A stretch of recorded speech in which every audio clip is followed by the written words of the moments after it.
Hello all, welcome back to my channel joyful journeys with the. So నేను 29th రోజు nursery మేళాకి వెళ్ళాను, peoples plaza దగ్గర. So ఈ షార్ట్లో అక్కడ ఏమేమి కొన్నానో చూపిస్తా. లాస్ట్ టైం అంటే నేను 2 years బ్యాక్ నర్సరీ మేళాకి వెళ్ళాను. అప్పుడు సెరామిక్ పాట్స్ అండ్ వాటి కలెక్షన్ అంతా చాలా బాగుండేది. ఇప్పుడు నాకు అంత నచ్చలేదు. ప్లాంట్స్కి వస్తే వెరైటీ ఉన్నాయి కానీ కొంచెం కాస్ట్ ఎక్కువ అనిపించాయి కంపారిటివ్లీ మా ఇంటి దగ్గర.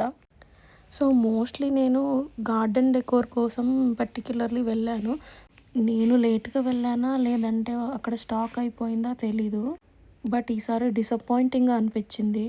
నేను చూసిన వాటిలో సెరామిక్ పాట్స్ అయితే అంత బాగాలేవు, కానీ సిమెంట్ పాట్స్ అనేవి కొంచెం యూనిక్గా ఉన్నాయి. అవి కూడా స్టాక్ అయిపోయాయి. నాకు చాలా నచ్చింది అంటే ఒకటి టెర్రాకోటా స్టోర్ ఉంది, దాంట్లో తీసుకున్నాను. అది కాస్ట్ కూడా రీజనబుల్గా అనిపించింది. దీని ప్రైస్ అయితే 150 రూపీస్. వెరీ రీజనబుల్గా అనిపించింది నాకు ఇది.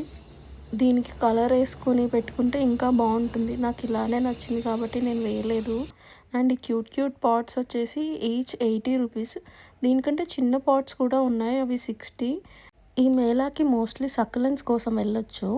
ఇంట్లో ఎండ్ వచ్చే ప్లేస్ ఎక్కడైనా ఉంటే ఇవి చాలా క్యూట్గా అనిపిస్తాయి హ్యాంగ్ చేస్తే. అండ్ తక్కువ వెయిట్లో సక్యులెంట్స్కి అయితే ఇవి బాగుంటాయి. నేను ఇంకో 2-3 సక్యులెంట్స్ తీసుకున్నాను, బట్ మర్చిపోయి వచ్చాను అక్కడ. ఈ డెకరేషన్ మెటల్ ఫ్రేమ్స్ అయితే నాకు 25 పడింది. ఇది వచ్చి అగర్బత్తి స్టాండ్ వుడెన్ది. ఇది నాకు 50 రూపీస్ పడింది. Actually 120 rupees. మరి వాడు 50 అని ఎందుకు అన్నాడో తెలీదు, బట్ దీన్ని ఇట్లా హోమ్ అనే దాని కింద యూస్ చేశాను హైట్ కోసం అని చెప్పి. అండ్ నాకు కావాల్సినప్పుడు అగర్బత్తి స్టాండ్లా యూస్ చేసుకోవచ్చు అని. ఇంకో 2 మినియేచర్ స్వాన్స్ తీసుకున్నాను నా గార్డెన్లోకి.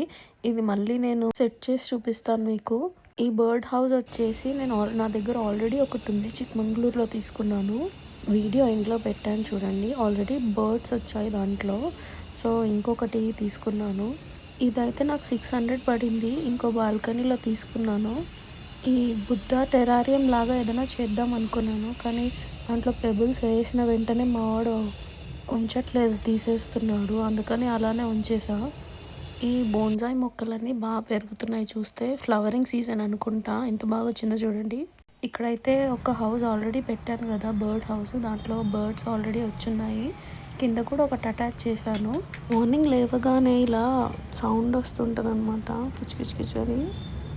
చాలా ప్లజెంట్గా అనిపిస్తుంటుంది. ఇక్కడ నుంచి ట్రాఫిక్ సౌండ్ కూడా వినిపిస్తుంది, కానీ వీటి సౌండ్ చాలా బాగా అనిపిస్తుంది. ఫ్యూ డేస్ నుంచి రైస్ పెడుతున్నాను అనమాట వీటికి. బాగా సెటిల్ అయిపోయాయి ఇక్కడ. ఒక్క ప్రాబ్లం ఏంటంటే అవి షిట్ చేస్తుంటాయి అన్నమాట. ఇక్కడ నాకు క్లోత్స్ డ్రైయింగ్కి పెడుతుంటా కదా, వాటి మీద అప్పుడప్పుడు పోతుంటాయి. ఇవి స్వింగ్ లాగా వాడుతున్నాయి నా డ్రైయింగ్ ర్యాక్స్ని. సో ప్లస్ ఉన్న చోట మైనస్ ఖచ్చితంగా ఉంటుంది అన్నట్టు. సో ఈ వీడియో అయిపోయింది. మీకు కనుక ఇలాంటి స్టఫ్ నచ్చినట్టయితే please like, share and subscribe.